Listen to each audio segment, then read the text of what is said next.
Welcome back everyone. I am going to show you a little caddis fly, very well known fly, Brassie. Our yellowfish season is about to start, and I want to demonstrate a few very easy flies, more for aimed at the beginner tyers. And with yellowfish, most of the flies we use are caddis flies, and it's probably some of the easiest patterns to tie. So I thought, well, let me demonstrate a few very easy yellowfish patterns that you can start with. And the first one I want to do is a Brassie, which is proven very successful. Very easy fly to tie, and a very successful fly. Now, the Brassies we tie on I'm tying it on a grip 14731. 14731H, size 14, and it is a heavy wire hook. There is also a 14731 in the range, which is also a heavy wire, but not as heavy as this specific hook. And then there's the 14711, which is a light wire hook, which we use for buzzers and all those sort of flies, but this fly can be tied on pretty much any one of them. And the hook size or fly size that you want generally, and hook type that you want to use generally varies depending on what you want to do with the fly. Do you want it to go down deep? Are you going to be fishing for very big fish? And then, according to that, you would select your hook. I often tie the smaller sizes in 18s and even 20s on the light wire hook. The 14711 has got a size 20. The 14731 and the 14731H stops at a size 18. But you can, it's up to you to decide what you want to do. And the nice thing about this fly is that you can tie it either with a tungsten bead or a brass bead. You can vary the bead colors, you can vary the copper wire colors. There's a lot of things that you can vary in this, and I'm just going to show you the basic way of tying it. Now you start by covering the hook shank, put a bead on. I'm using a 2.4mm bead on this size 14 hook, and I'm tying it with a grip 80 thread, fluorescent orange. Put a bead on and cover the hook. Now, one thing you've got to be careful with is not to go too far down the bend, and I normally stop around there just before you go too far down the bend. And on top of the hook, tie a piece of copper wire. Now, I always take my thread forward and I tie the copper wire in from the front all the way to the back. You want that because you don't want an uneven abdomen on this fly. And you will also see that I left a small space between the bead and the copper wire there. And the reason for that is because you need to tie the fly off, and you need to tie some dubbing or peacock oil in there, and then you want that space to work with. Make sure all your wraps are next to each other and don't cross over. It's just gonna, if they cross over, it's just gonna make things bulky, and you may not get the material to sit the way you want to when you finish the fly. And this applies to all flies, not only this one. Go tie it down to there. You always go past the thread, just like 1 or 2 wraps past the thread that you put on the hook shank, and then you won't have thread sticking out the back of that fly. Take the thread forward and start to wrap the copper wire. First wrap behind the last wrap of thread, and then on top you cross over, and you make all those wraps right next to each other all the way forward. And you can see it's a very simple fly to tie, and very successful. And you can tie it depending on how you're going to fish it, but you can tie it with tungsten if you want to use it in bigger sizes, if you want to use it as a dropper fly, or in smaller sizes, which I'll demonstrate after this one, if you want to use it as a point fly. And you make your last thread wrap right there where the copper wire ends. take your thread back to against the copper wire and then tie that off at the bottom of the fly. I always tie it off at the bottom of the fly because it's easier then to see what's going on top of the fly where you're going to be working.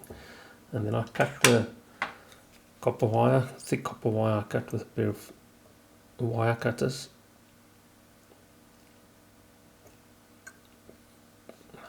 Just grab it there. There we go. And push that little end in underneath the bead. Now you'll see, for those who don't know, most beads, I'm going to grab a big gold bead here just to show you. Most beads have these are countersunk beads, so I'm just going to put it on a dabbing needle. Now the front end, you'll see on the one end there's a small hole, and on the other end it's a little bit wider, it's like cone shaped, it's countersunk. So the countersunk side you want at the back, and the small hole you want in the front behind the eye. Reason for that is, there's a few reasons for that. One is you need to get it around the bend of the hook. So if it's not countersunk, it's very difficult to get that bead around the bend of a hook, especially when it's hooks with special bends, with narrow bends. You want a little bit more space to get that bead around the hook. That's the one reason for it being countersunk. The other reason for placing that countersunk section behind, at the back and not in front against the eye of the hook is so that you can pull material and thread in there and you don't have the thread that's visible on when you're done with the fly. And it varies from bead to bead. It depends on the way it's been manufactured. It depends on obviously the size of the holes makes a big difference, but you need to get it around the bend of the hook. And so there's various reasons for that bead being countersunk. I always make sure that I leave enough space behind the bead so that I can pull that thread in there, and then once you've tied it off you will not see any thread on the fly. So the next step is just to grab some dabbing. Again, there are many different dabbings. I'm going to use a grip light bright fire wisteria color, and I'm just going to dab the thread. Now there is a technique, a video on this specific dabbing technique and various other dabbing techniques on my YouTube channel, and I will link it to this video as well. You can go and familiarize yourself with that technique and just wrap that in that gap around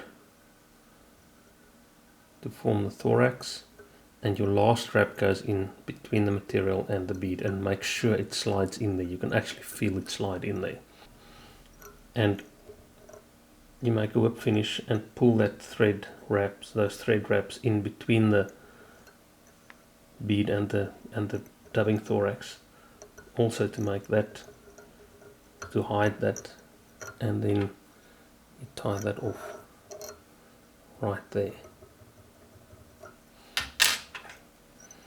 And that is the Brassie. Now there are, like I explained, there's many different hooks that you can tie it on. You can tie it on a longer shank curved hook. You can there are many hooks that you tie it on. We predominantly use the curved shank scud and pupa kind of hooks because it needs to imitate the caddis, and that's what we use for the yellowfish. Now when you go smaller on these flies, you actually need to go to thinner copper wire, because the copper wire can bulk up the fly very quickly. Now something that I do is, and I'm going to tie exactly the same color variation, is to it's sometimes difficult to find all sorts of different diameter copper wires, and I've got some very, very thin copper wire that I can't remember where I got it from. I've had it for many years, and what I did then was, it's actually too fine for as a single strand to wrap and tie an abdomen on a Brassie. So what I did was to twist it, take two strands and twist it together, and it then gives me a better diameter to work with.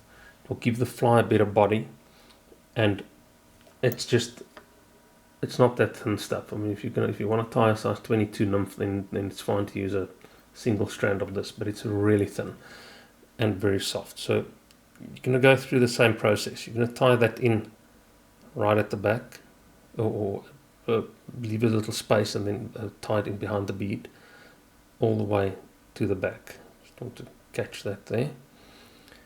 And you go down the bend all the way to there and back to behind the bead, and then you start, and you can wrap it very tight. You can, what I do is I take a dabbing twister and I make a loop, tie the two ends together, hook the dabbing twister in there, and then spin it, and I keep on spinning it until the copper wire actually breaks, and it gives a very, very nice effect. I've done this just sometimes when I tie small nymphs, like a size 16 or 18 pheasant tail nymph, or any mayfly kind of nymph. It gives a very nice effect on the fly actually. And then you wrap that forward, same as the other fly that I demonstrated,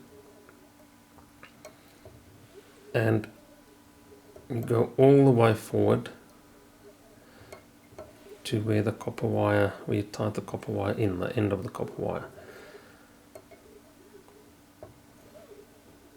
And this specific color is very, very popular, and it works very well for yellowfish. We have caught trout on it as well, although it's not one of my go-to trout flies. And you tie that off at the bottom as well. And this is so soft, I just cut it with the tip of my scissors. It's very, very soft stuff. And tie that end in, just pull it in there with a thread. Take the thread back, grab some dubbing. Remember, because it's a smaller fly, you need less dubbing.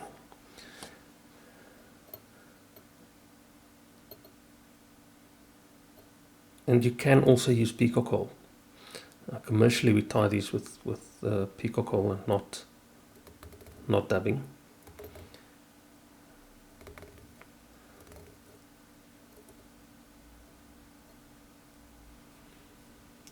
You just cover that area with dubbing and build up a thorax.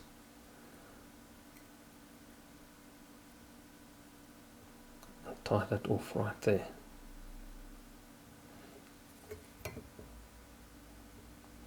Make sure the thread goes in behind the bead, and then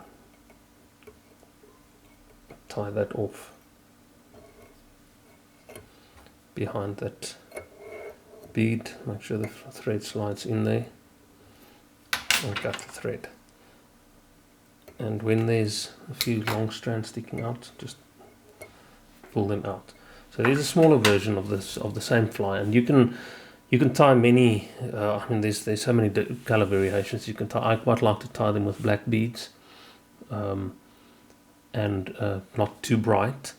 Although orange is a very popular color for yellowfish, and you can vary the dubbing. You can go to olive dubbings. You can change the copper wire if you want to.